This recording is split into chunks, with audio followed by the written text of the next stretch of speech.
Amid the sands of the ancient Middle East, stories were whispered around campfires, passed down from generation to generation long before any book was written. Men looked up to the sky and, without knowing exactly who was listening, cried out for answers. And among the many names used to address the divine, there was one that appeared with a singular force: Yahweh.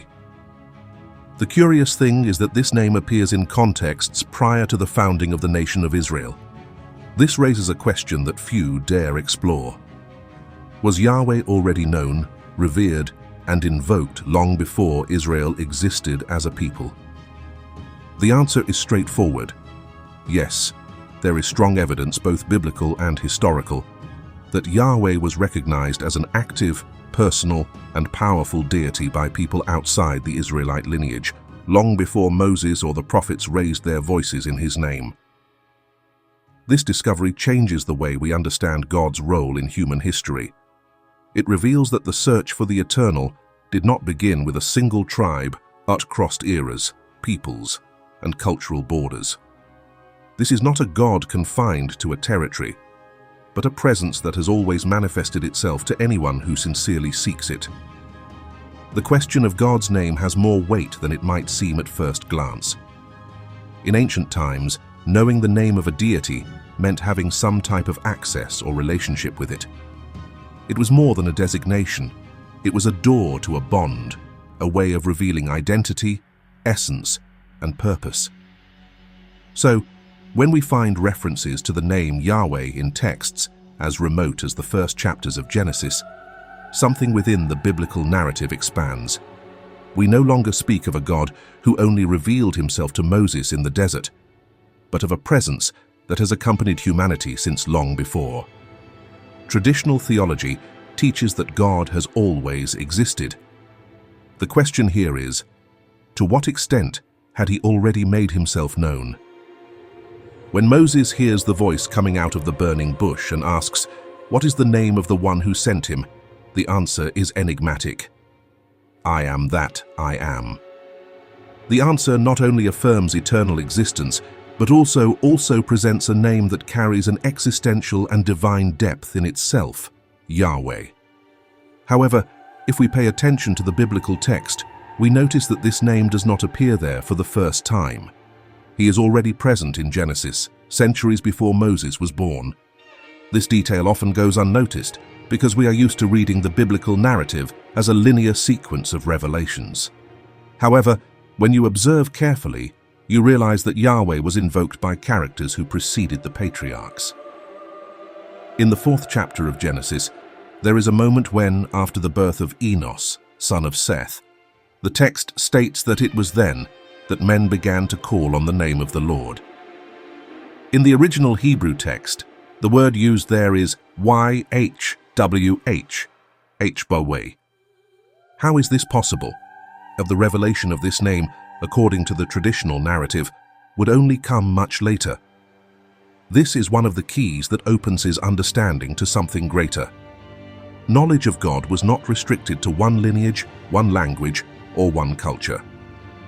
The Creator was present from the beginning, responding to sincere voices, revealing himself to hearts that sought him even without fully understanding who he was. The most surprising thing is to realize how this divine presence, despite being revered by different names, carried common traits in several ancient traditions.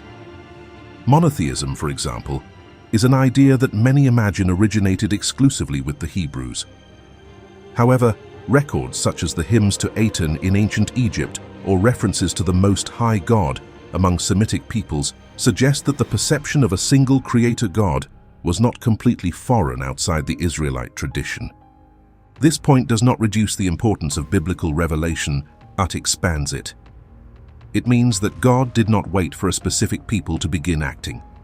He manifested himself wherever there was space to be heard.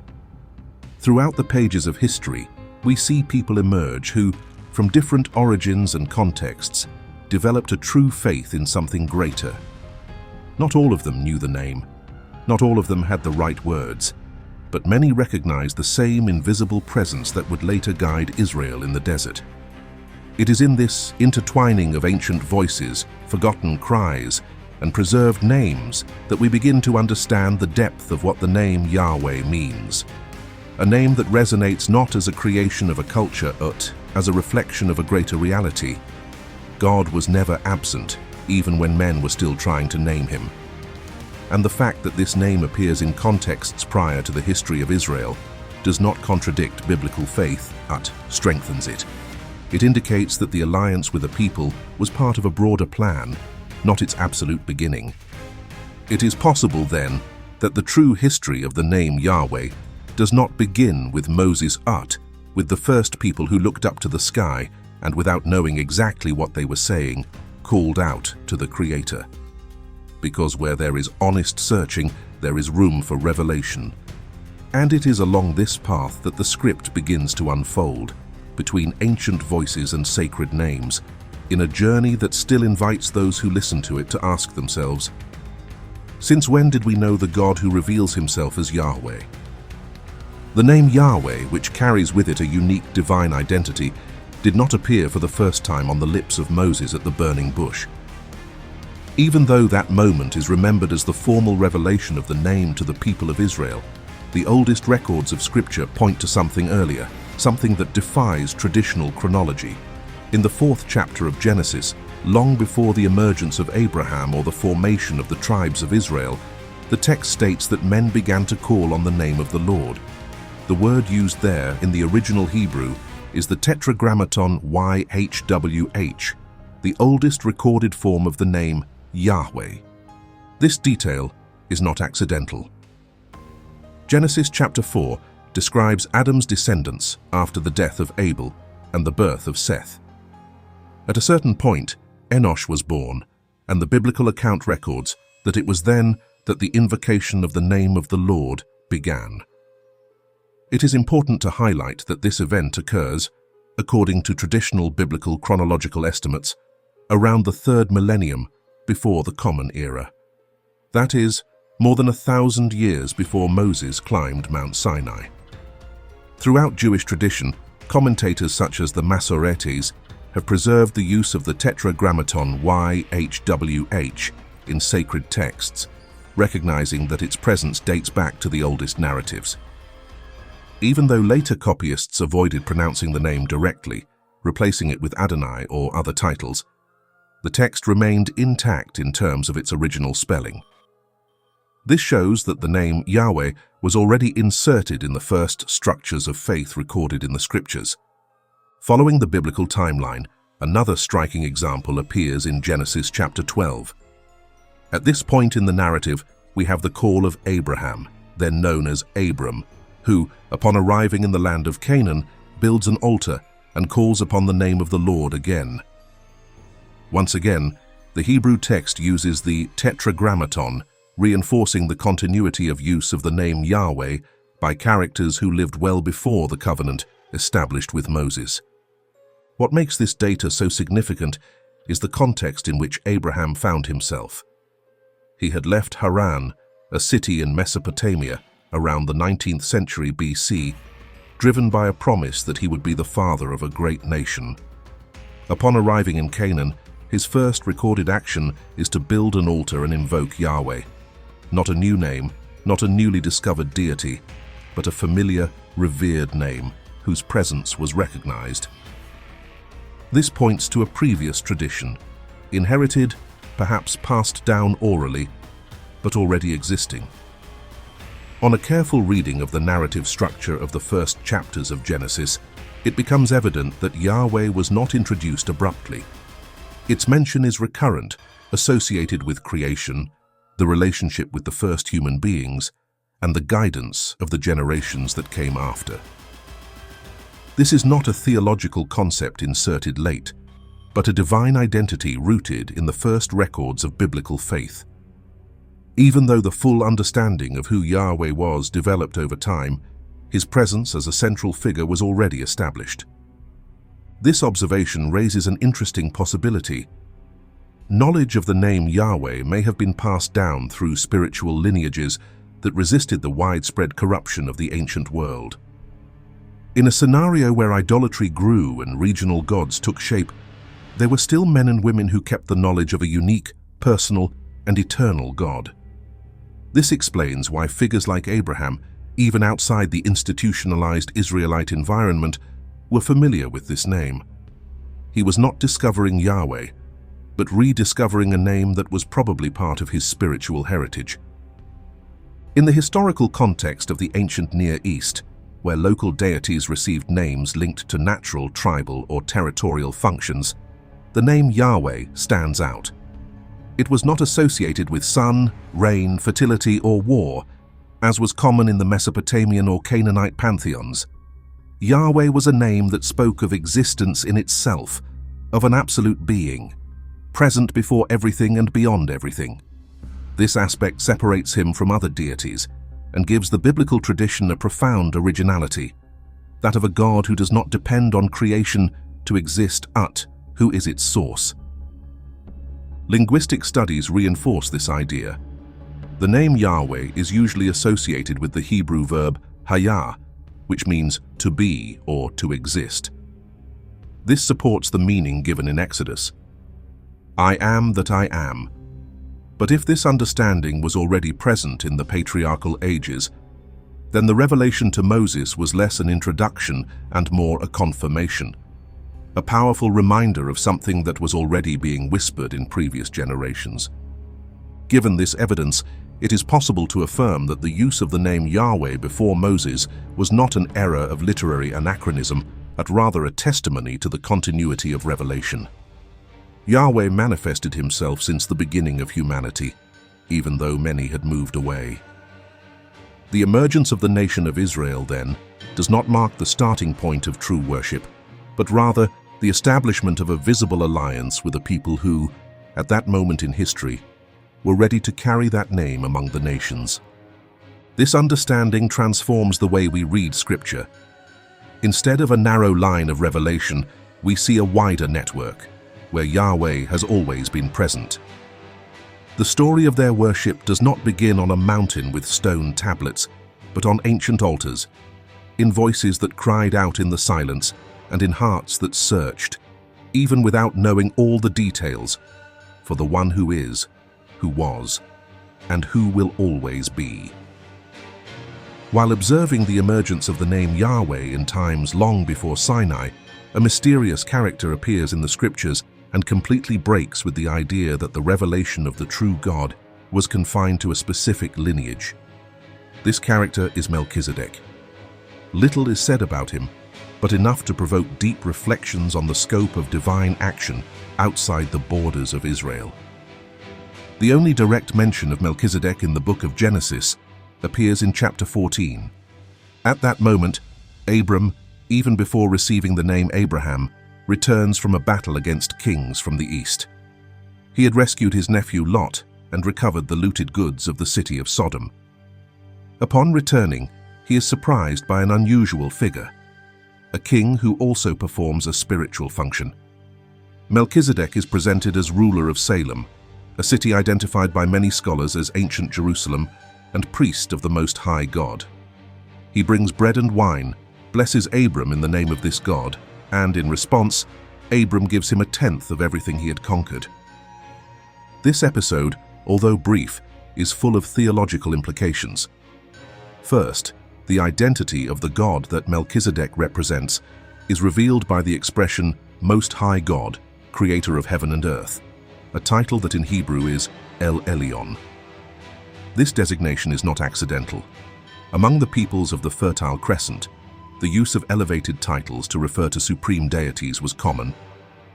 However, the way Melchizedek relates to this God and how Abram responds to his blessing indicate that we are not facing a foreign cult that is irreconcilable with biblical faith. On the contrary, there is clear continuity between the God of Melchizedek and the God of Abram. They recognize the same supreme being. Another significant detail is that Melchizedek appears without a genealogy. There is no mention of his parents nor his lineage. This is rare in Old Testament literature, where descent was an important form of spiritual and social validation. The lack of background suggests that Melchizedek is being presented as someone who represents a spiritual authority independent of the patriarchal or Levitical structures that would be established later. Later, in the book of Hebrews, this characteristic becomes highlighted. The author of the epistle dedicates part of chapter 7 to the figure of Melchizedek, directly associating him with Christ. He describes him as someone without a father, without a mother, without a beginning or end, comparable to the Son of God. The association does not claim that Melchizedek was the Christ, but rather that his priestly function anticipated an eternal and superior model, unrelated to the priestly lineage of Levi. It represents a type of universal eternal priesthood, not limited by future religious institutions. This connection sheds light on how God revealed himself before the law. Melchizedek was not an Israelite, nor was he part of any tribe associated with the Mosaic religion. Still, he served the true God and acted as a spiritual mediator. This shows that divine action was not contained by ethnic or religious boundaries. Yahweh, although called here by another title, was already present in cities outside the history of Israel, being recognized and worshipped by leaders who lived according to his will, even without the support of the law or the promises made to Abraham. Furthermore, Abram's gesture in handing over tithes to Melchizedek is of profound significance. He recognizes a superior authority in that priest. This happens before the formation of the nation, before the tribes, and before the codification of religious norms. Abram, considered the father of faith, spiritually submits to the blessing of a man who represents the presence of God in a foreign city. The narrative, therefore, suggests that Yahweh's presence was never restricted to what would later become the people of Israel. It was manifesting itself among righteous men in unlikely places. It is important to highlight that the name of the city where Melchizedek reigned, Salem, is related to the word shalom, which means peace. The fact that the priest of the Most High God governs a place linked to peace reinforces the idea that his authority was based on values compatible with the divine character: justice, harmony, and reverence for the Creator. This is not a folkloric or symbolic figure, but a concrete example that the relationship with God was possible outside the scope that would be formalized with Israel. When looking at this narrative more closely, it becomes evident that God did not wait for the emergence of a religious structure to begin acting in the world. He already operated through figures like Melchizedek, anticipating spiritual realities that would only be fully understood centuries later.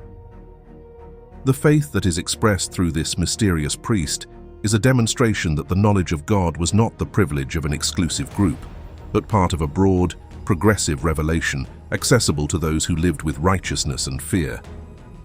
This understanding not only expands the perception of Yahweh's reach in history, but also establishes a theological pattern that later resurfaces in the figure of Jesus, whose mission equally transcends tribal, cultural, and religious boundaries. The presence of Melchizedek in the scriptures thus functions as a reminder that the true priesthood is not a function inherited by blood, but recognized by communion with the eternal God, who always spoke to those who sincerely sought him, even when the world did not yet know what to call him. The presence of Melchizedek demonstrates that the relationship with the true God was not limited to Abraham's descendants. This perception becomes even more evident when looking at other biblical figures who, despite being outside the Israelite lineage, demonstrate direct knowledge and reverence for the God known as Yahweh. Among these characters, two stand out for the clarity with which they interact with the divine: Jethro, Moses' father-in-law, and Job, the protagonist of one of the oldest and most enigmatic works of Scripture. Jethro is presented in the book of Exodus as a priest in Midian, a land south of Canaan, inhabited by a nomadic people who had their own religious traditions. He appears in the narrative at a critical moment in Moses' life. After fleeing Egypt for killing an Egyptian, Moses finds refuge among the Midianites, marries one of Jethro's daughters, and spends years as a shepherd under his guidance. It is significant that, even before the divine call on Mount Horeb, Moses was living under the spiritual tutelage of a priest who already served the true God. When analyzing the subsequent meeting between Jethro and Moses, after the liberation of the Hebrew people from Egypt, it is possible to see that Jethro explicitly recognizes Yahweh's action. Upon hearing the report of the wonders performed in favor of the Israelites, he exalts the name of the Lord and declares that Yahweh is greater than all the gods. Furthermore, he offers sacrifices and participates in a banquet with the elders of Israel, a gesture that would not be permitted if he represented a pagan cult. The biblical text does not present resistance to the presence of Jethro. On the contrary, his figure is received with respect, and his wisdom is valued, to the point where he advises Moses on organizing the people, suggesting the creation of auxiliary leaders to judge minor issues. This acceptance demonstrates that Jethro not only knew the name of Yahweh, but had already cultivated a relationship with him before the delivery of the law at Sinai. His spiritual authority was recognized even without a blood connection to Israel. It is possible that the Midianites, descendants of Midian, son of Abraham and Keturah, preserved knowledge about the true God throughout the generations, even amid the influence of other regional cults. This hypothesis, although not explicitly confirmed, helps to understand how Jethro could exercise a legitimate priesthood before the Creator. While Jethro represents the figure of the priest who lived in times parallel to the beginning of Israel's history as a nation, Job transports us to an even more distant era, in a region outside the traditional geographic limits of the Hebrew narrative. The book of Job does not indicate precisely when the events described occurred, but several scholars point to a very early date, possibly between the 19th and 16th centuries before the Common Era. Its place of origin, the land of Uz, was located east of the territory of Canaan, probably in regions close to Arabia or Edom. What draws attention to the story of Job is the theological depth he expresses. Even without being part of the chosen people, he demonstrates a heightened understanding of divine justice, God's sovereignty, and human fragility in the face of suffering. At various times, he refers to the Lord by the name Yahweh, which reinforces his connection with the same God later revealed to Moses. Even more surprising is the fact that this relationship with the divine takes place in a context of pain, loss, and silence, which shows a faith not based on immediate rewards, but on deep convictions. Job is not alone in his search for answers. His non-Israelite friends also discuss topics such as guilt, mercy, and repentance, demonstrating that ideas about God's character circulated outside Israelite circles. The theology presented in the book is rich, questioning, and dense, something that would hardly have developed in a spiritual vacuum. Job's experience reveals that, in ancient times, even outside the Levitical structure, there were already communities where God was known, invoked, and respected. It is important to note that the book does not portray Job as someone who discovers God throughout the narrative. From the beginning, he is described as blameless, upright, and fearing the Lord. His relationship with the Creator is established before the calamities he faces, which reinforces the idea that his spirituality is not circumstantial but the result of a personal and consolidated trajectory. Job offers sacrifices, prays for his children, and intercedes for his friends.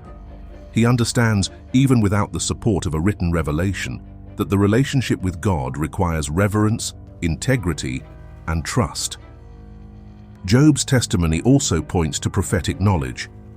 At a certain point in his anguish, he declares that he knows that his Redeemer lives, and that, in the end, he will rise on the earth.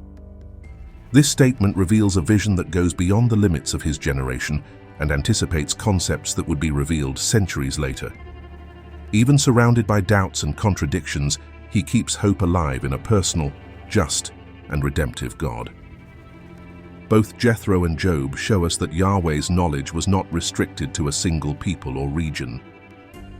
God spoke to those who were willing to listen, even in the shadows of history, far from major events and institutional religious landmarks. These figures reinforce that the presence of God was manifested among those who cultivated fear, righteousness, and sincere search, even if they did not have the lineage or symbols of the chosen people. The presence of Jethro and Job in the scriptures already broadens the view of the scope of divine revelation long before Israel's religious structure was consolidated. But there is a character whose story brings even more complexity to this panorama. His name is Balaam, a foreign seer whose interaction with the God of Israel is direct, constant, and in some ways disconcerting. His role, although surrounded by controversy, offers some of the clearest evidence that Yahweh's voice resonated beyond the borders of the Hebrew people. The scenario in which Balaam appears is described in the Book of Numbers. Israel had already left Egypt and was moving towards the Promised Land. During this journey, the approach of the people caused fear among neighboring nations. The king of Moab, Balak, feeling threatened, decides to seek spiritual help to weaken the Israelites. He sends messengers to meet Balaam, a man known for his gift of blessing and cursing effectively. The curious detail is that Balaam lived in Pethor, a city on the banks of the Euphrates River, located in a region that corresponds to current Syria or northern Iraq, far from Israeli territory. Upon receiving the emissaries, Balaam does not make an immediate decision. Instead, consult the Lord. The text reports that God came to Balaam and spoke to him. This expression is used elsewhere in Scripture when describing communication with prophets such as Samuel or Elijah. There is no indication that Balaam was hallucinating or communicating with a strange god. The language used shows that he recognized Yahweh's voice and was used to hearing it. The surprise of the modern reader arises then when realizing that a man outside the people of the covenant received direct instructions from the same God who guided Moses. The dialogue between Balaam and Yahweh is repeated on several occasions. God instructs him not to curse Israel, as those people had been blessed. Balaam, even when faced with promises of reward and prestige, obeys the divine order. When he finally leaves for Moab, he is again warned that he can only say what the Lord allows him. The content of the messages that Balaam utters is revealing. Instead of casting curses, he pronounces blessings on Israel, exalting Yahweh's power, recognizing his uniqueness among the gods, and even proffering a messianic vision by stating that a star will arise from Jacob. This episode reveals that Yahweh's influence was not limited to geography or lineage. He communicated with whoever he wanted, including those who were not formally linked to the history of Israel. Balaam, although not a model of fidelity, functioned as a legitimate communication channel. This reinforces the idea that the relationship with the Creator transcends religious structures and is accessible to anyone willing to listen to him, even if the reasons are not completely pure. The complexity of the figure of Balaam also lies in his moral ambiguity. Although he obeys the divine voice at certain times, he is later remembered negatively in other texts. The Book of Numbers suggests that he induced the Moabites to seduce the Israelites into idolatry. The New Testament takes up this accusation, denouncing his greed and lack of integrity. Yet even with these flaws, the fact remains: God chose to speak to him. Revelation was not conditioned on perfection, but on divine sovereignty. This reality sheds light on a principle that permeates the entire biblical narrative. God reveals himself whenever and however he wants, regardless of human categories. He is not subject to institutions, and his voice can reach even those who are on a collision course with his purposes. Balaam's story deconstructs the idea that contact with the divine is restricted to environments considered pure or sacred. On the contrary, it shows that truth can emerge in the midst of conflict, self-interest, and tension between human desire and God's will. A relevant detail in the story is that Balaam, contrary to what many would expect from someone outside the Israelite faith, knows the name Yahweh and uses it when speaking to King Balak. He does not resort to generic titles or other regional gods. His vocabulary and posture indicate that he recognized not only a superior being, but the God himself who led Israel. The use of the sacred name is not treated as usurpation or blasphemy, but as evidence that this name was already known, feared, and respected in regions well beyond the borders of Canaan. Even more intriguing is the content of the prophecies that Balaam delivers. In one of them, he states that he sees, but not up close, contemplates, but not immediately, and then announces the coming of a star and a scepter that will arise from Israel. This statement is considered by many interpreters to be a prophetic reference to the coming of a messianic king. The fact that this vision comes from someone outside the people of promise reinforces the idea that messianic hope was already being sown among the nations.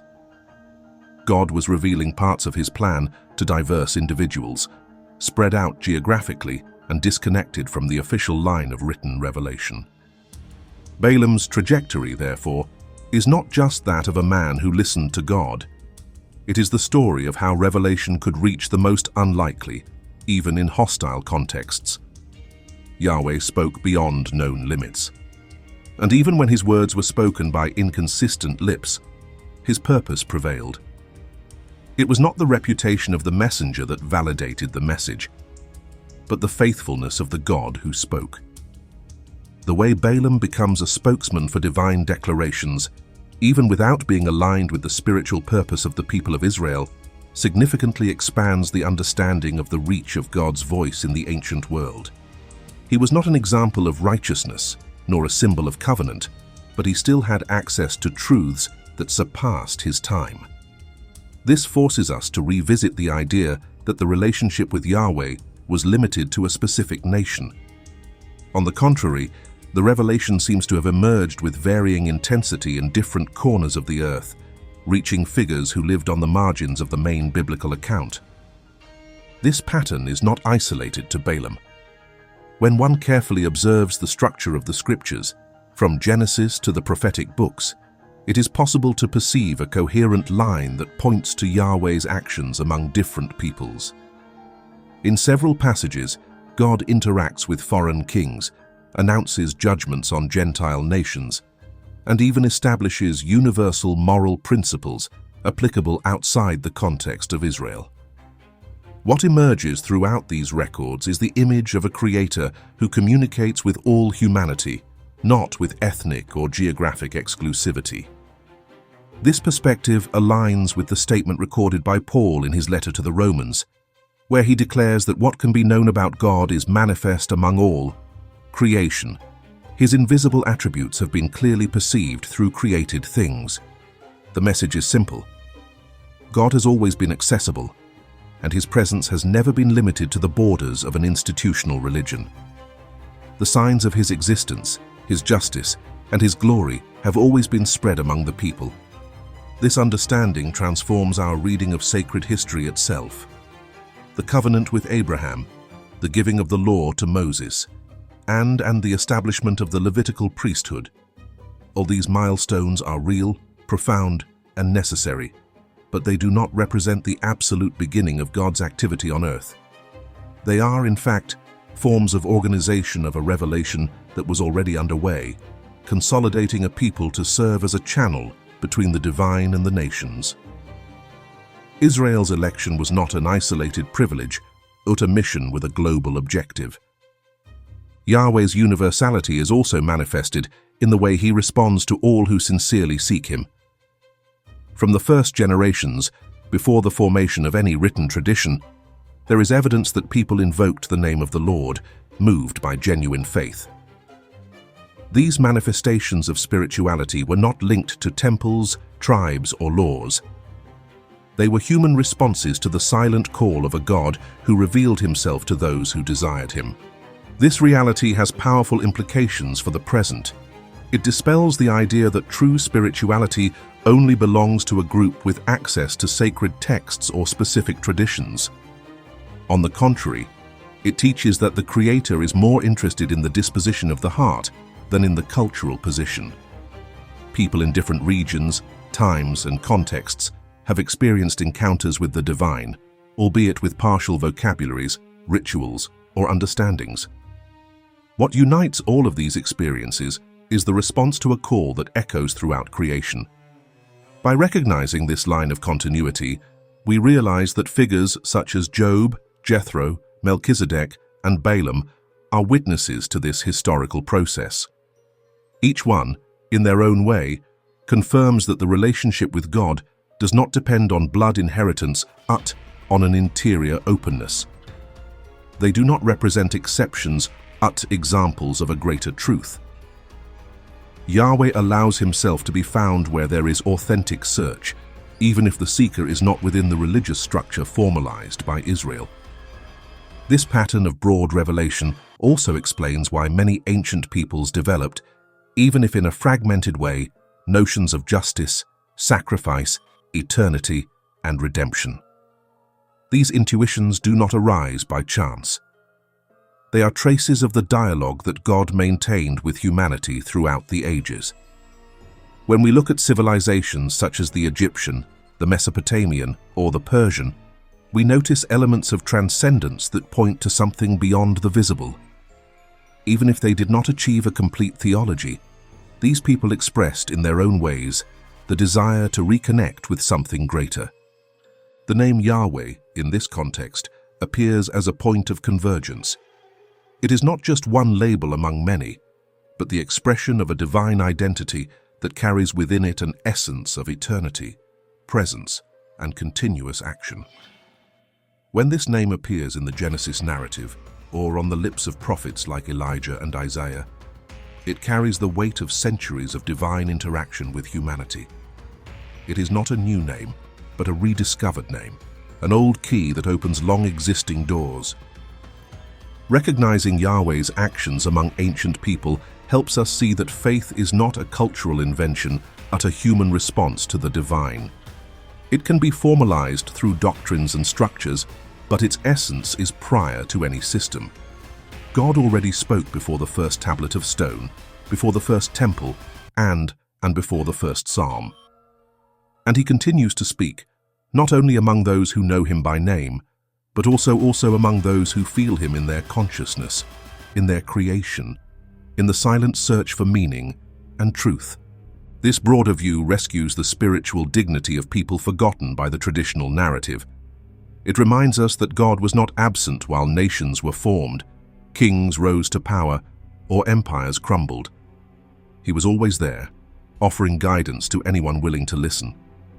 And even when men ignored him, his calling persisted. Because Yahweh's purpose has always been greater than a culture or territory. He continues to be the one who lets himself be known by all who sincerely seek him. The breadth with which Yahweh manifests himself in the pages of Scripture cannot be ignored. The succession of testimonies coming from distant lands, non-Israelite characters, and cultures parallel to the Hebrew tradition reveals something that goes beyond formal religion. The presence of a God who made himself known even before the formalization of any belief system. Each example brought along this trajectory, from the cries recorded in Genesis to the oracles proclaimed by Balaam, pointing to a creator who was never silent or absent from human history.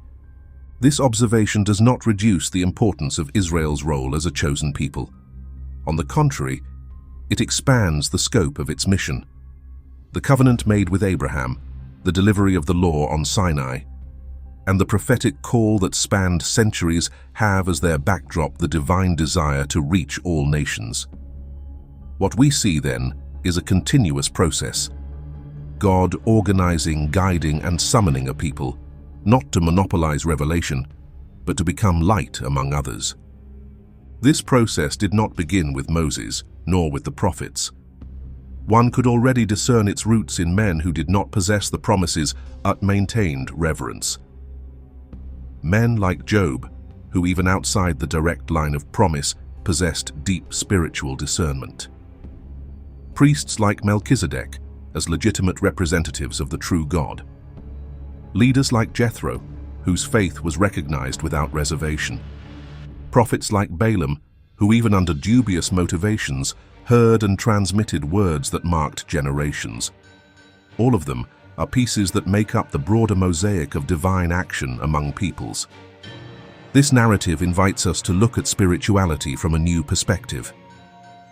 Instead of imagining that spiritual truth is confined to certain places, structures, or formulas, we are challenged to recognize that it can emerge in unexpected places, in little remembered voices, and in experiences that do not easily fit into our models.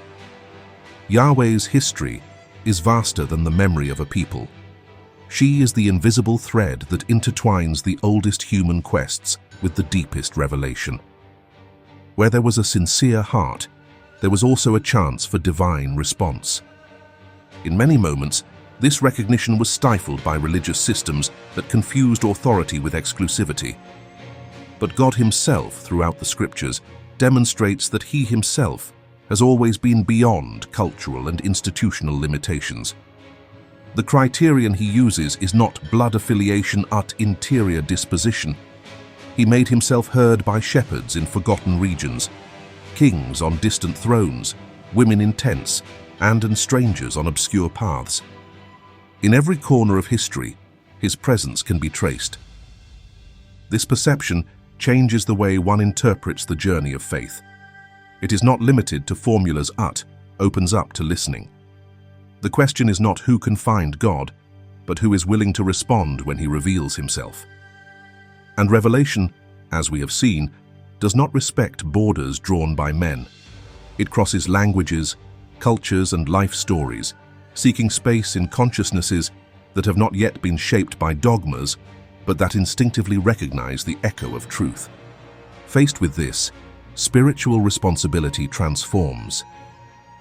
Knowing that Yahweh revealed himself even before the founding of Israel, and that he continues to reveal himself to those who sincerely seek him, eliminates any claim to religious superiority. Instead of building walls, this understanding invites the building of bridges. He leads us to value experiences of faith that may not share our references, but that bear the mark of a God who has always spoken and who still speaks. The name Yahweh, which in Hebrew refers to absolute existence, remains a symbol of this continuous presence. It is not an invention of an era or a title created by tradition. It is the signature of a being that presents itself as the source of everything that lives. When this name is invoked by Abraham, Moses, Job, or an unlikely prophet in foreign lands, what is recognized there is not just a sound, but a presence. An identity that spans centuries and manifests itself with the same force between nomadic tents and pagan palaces. This panorama reveals that true spirituality is not in the possession of a name, but in responding to the call that that name represents. Yahweh has always been the approaching God. Its history does not begin with a people and does not end with a tradition. It continues through those who listen and respond. And this continuity does not depend on belonging to a group, but on opening your heart to the truth. At the end of the day, it's not about where someone was born or what they inherited. The deeper question is whether the heart is willing to recognize a voice that has always been there. The story of Yahweh is not the exclusive property of those who inherited it, but a living offering for all who choose to walk towards the one who has always been calling. Even in the most forgotten folds of history, he was always there, waiting for an answer.